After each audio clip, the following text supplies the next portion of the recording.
ठीक है जी, separable spaces अब हम देखते हैं। अब सेपरेबल स्पेसिस क्या है, कह रहा है a topological space X is said to be separable अगर वो इस छोटी सी प्रॉपर्टी को सेटिस्फाई कर रहा हो। क्या x कंटेन्स अ, मतलब x कंटेन्स, इसका ये मतलब है कि जैसे ये सेट x है, x के अंदर एक ऐसा सेट होना चाहिए, ये जो सेट है एक ऐसा सेट होना चाहिए जो काउंटेबल भी हो और डेंस भी हो। ठीक है। अब जो सेट ए है, काउंटेबल होने का क्या मतलब है, वही बात है, कोई एक फंक्शन होगा सेट ऑफ नेचुरल नंबर से ए तक, और वो फंक्शन जो होगा वो बाइजेक्टिव होगा। तो अगर नेचुरल नंबर से इस सेट ए तक एक फंक्शन बन जाए जो बाइजेक्टिव हो, तो ए तो काउंटेबल हो गया। अब डेंस का क्या मतलब है, तो हम कहते हैं कि सेट ए जो है वो एक्स में डेंस करेगा अगर ए का क्लोजर एक्स के इक्वल आएगा। ठीक है।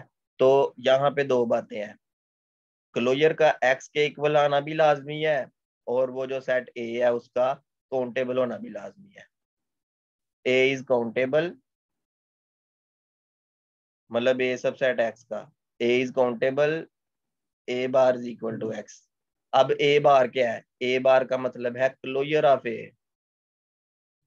Closure of A, closure of A कैसे कैलकुलेट करना है, intersection of all closed सुपरसेट्स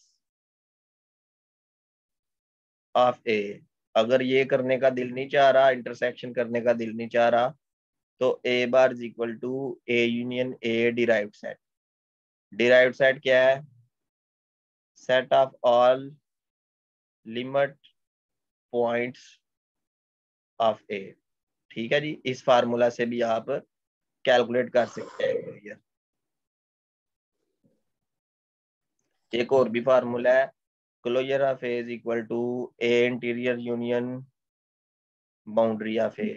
I think so कि यही फार्मूला है। तो आप तीन तीन फार्मूला से ए क्लोजर कैलकुलेट कर सकते हो। तो ये मेरा लेक्चर यूट्यूब पे है, इसी तरीके से मैंने पढ़ाया था। क्लोजर पे बहुत लंबी डिस्कशन की हुई है, आप देख सकते हैं जी। अब हम एग्जांपल्स देखते हैं। तो आपने देखना है कि क्या रियल लाइन सेपरेबल है या नहीं। ये पूरी रियल लाइन है। अब रियल लाइन में आपको दो चीजें चाहिए। क्या चाहिए, आपको एक सबसेट चाहिए, अ सबसेट, ठीक है, a subset of R which is countable.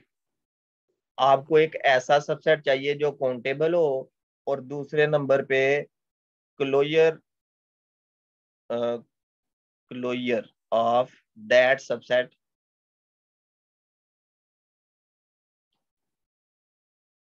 Equals R, मतलब के डेंस वाली प्रॉपर्टी जो थी, दो बातें हैं ना, वो काउंटेबल भी हो और अच्छा। अब आर के जो पॉपुलर काउंटेबल सबसेट है क्यू जो है, वो क्यू रेशनल नंबर वो आर का सबसेट है, क्यू काउंटेबल है। ठीक है जी, मान लेते हैं क्यू काउंटेबल है, वाकई काउंटेबल है। क्यू का क्लोजर भी आर के इक्वल है, ये हमने कैलकुलेट भी किया था, डिटेल में कैलकुलेट किया था, प्रीवियस वीडियोस देख सकते हैं। तो क्यू का क्लोजर आर के इक्वल है और क्यू काउंटेबल भी है। तो आपको आर का एक ऐसा, मतलब आर का कोई ना कोई सबसेट जरूर मिल गया जो काउंटेबल होने के साथ साथ डेंस भी है। तो फिर आर जो है ना, सिंपली आप कह सकते हैं कि आर जो है ना वो सेपरेबल है, लेकिन यूजुअल टोपोलॉजी के साथ, क्योंकि क्यू बार आर के इक्वल कब आया है, जब आपने यूजुअल टोपोलॉजी यूज की है। अगर आप यूजुअल टोपोलॉजी के अलावा कोई टोपोलॉजी यूज करेंगे तो फिर क्लोजर आर के इक्वल आए, ये हम कुछ कह नहीं सकते। ठीक है। जैसे 3.2 है, इसमें वो कह रहा है कि आर के ऊपर डिस्क्रीट टोपोलॉजी। मेरा आपसे ये क्वेश्चन है, आर के ऊपर यूजुअल टोपोलॉजी लगाएं, आर सेपरेबल होगा या नहीं, तो इसका आंसर है यस। अगर आर के ऊपर डिस्क्रीट टोपोलॉजी लगाएं, आर सेपरेबल होगा या नहीं, इसका आंसर है नो। रीजन ये लिखी हुई है, consider R with discrete topology, recall that every subset of R is both open and closed, so the only dense subset of R is R. मतलब के आर का हर हर सबसेट ओपन भी है क्लोज्ड भी है। तो एक हमारे पास थ्योरम था कि जब भी कोई भी सेट क्लोज्ड होता है, जैसे मैं कहता हूँ ना ए इज क्लोज्ड, अगर हम ये बात कर रहे हैं ए इज क्लोज्ड, तो ए का क्लोजर उसी के इक्वल आएगा। इसका मतलब है कि जो डिस्क्रीट टोपोलॉजी है आर के ऊपर, वो क्या होगी, उसमें सारे ही सबसेट होंगे ना, power set of real number, तो उन सब में सिंगलटन्स भी आ जाएंगे। अब सिंगलटन्स ओपन भी है क्लोज भी है, मतलब किसी पॉइंट ए का क्लोजर उसी के इक्वल आएगा, किसी पॉइंट बी का क्लोजर उसी के इक्वल आएगा। ठीक है, ए बी का क्लोजर उसी के इक्वल आएगा। इसका मतलब है कि आर का क्लोजर आर के इक्वल आएगा। अब आर का क्लोजर आर के इक्वल आ गया, इसका मतलब है आर आर में डेंस है। ये बात मान लेते हैं। अब आप ये बताएं, जो सेट डेंस हो रहा है क्या वो काउंटेबल है? नहीं, आर तो अनकाउंटेबल है।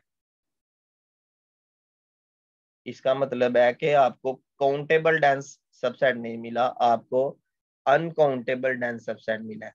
तो अनकाउंटेबल डेंस सबसेट की वजह से आर जो है वो डिस्क्रीट टोपोलॉजी के साथ वो सेपरेबल नहीं है।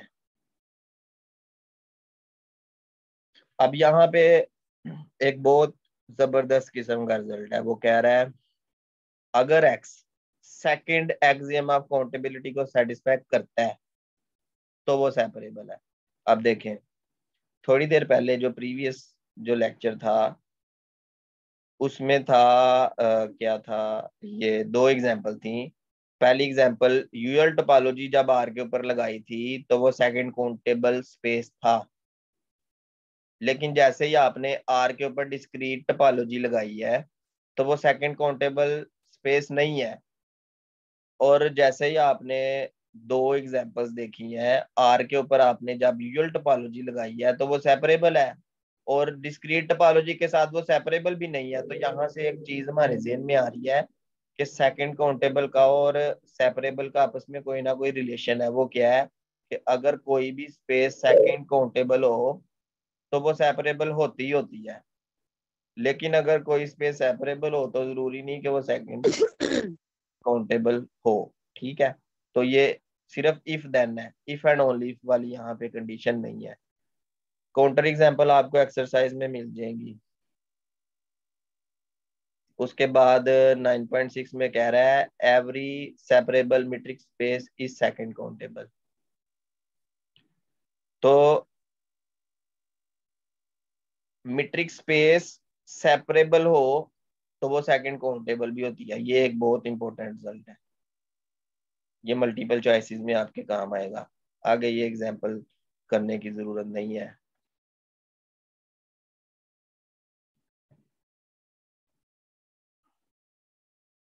अब यहाँ पे हेरिडेटरी प्रॉपर्टी को जस्ट आपने एमसीक्यूज के तौर पे अपने ज़हन में रखना है। वो कैसे? सेकंड काउंटेबल जो होता है ना, वो सेपरेबल भी होता है 100%, और वो फर्स्ट काउंटेबल भी होता है 100%। ठीक है, लेकिन अगर फर्स्ट काउंटेबल हो तो सेकंड काउंटेबल होगा, कुछ कह नहीं सकते। सेपरेबल हो तो सेकंड काउंटेबल होगा, कुछ कह नहीं सकते। तो ये जो डायग्राम है ना, ये आपके ज़हन में होना चाहिए। इस डायग्राम से आपके बहुत सारे प्रॉब्लम जो है ना इजीली सॉल्व हो जाएंगे। आगे एक्सरसाइज है, आप इस एक्सरसाइज को देखिएगा। पहला क्वेश्चन जो है ये सब स्पेस को रिलेट कर रहा है कि छोटी स्पेस फर्स्ट काउंटेबल कब होगी, जब बड़ी स्पेस भी फर्स्ट काउंटेबल होगी।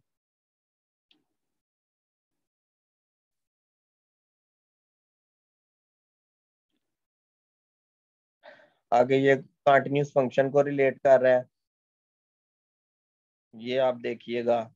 बाकी जो आपको इम्पोर्टेंट लगे, जाहिर है आपने कंसेप्ट वाइज समझा है, आज आपने समझा है, आज ही इस चीज को अगर कवर कर लेंगे, की पॉइंट्स को ज़हन में रख लेंगे, तो आपको बोलेगा नहीं। मैं भी आपको दोबारा लिंक सेंड करूंगा, तो बाकी जो चीज़ है ना वो हम करते हैं। सही है जी, आपका कोई क्वेश्चन हो आप मेरे से पूछ सकते हैं जी। कोई क्वेश्चन? टोटल 6 लोग यहाँ पे अवेलेबल है, अगर किसी का कोई क्वेश्चन है तो आप पूछ सकते हैं।